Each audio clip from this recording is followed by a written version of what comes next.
Meet Greater Manchester Sight Loss Council member Gary Tunney. In November 2017, his life was turned upside down when he suddenly lost his sight overnight. Gary says this was a really scary time.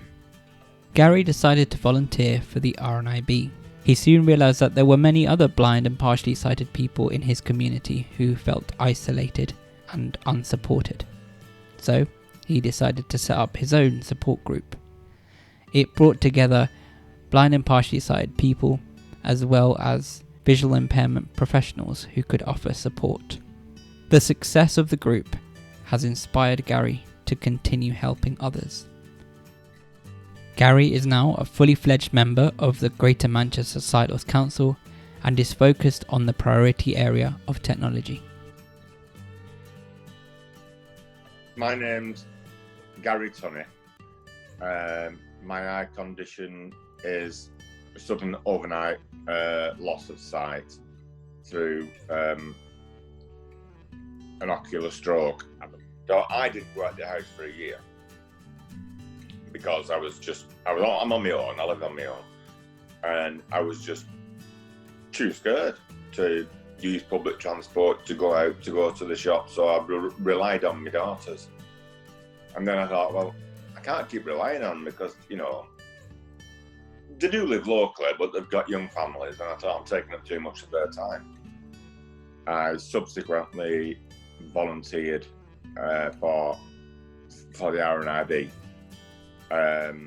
set up my own support group. But it's a support network that's really important. And it's all about empathy rather than sympathy. You've got the ECLOs, you've got the adult services, you've got everything else. But they never used to talk to each other, didn't even know each other.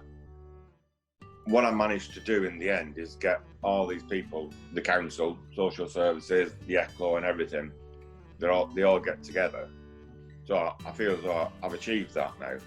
The group meets once a month, or did, but we do at the moment, obviously, and just gets together and shares experiences and talks to people, like-minded people, to tell them they're not on their own and there are other people going through the same thing as they are. My advice is don't give up. You're not on your own. There are other people like you, but people don't know that there are other people like that because there's nobody to talk to.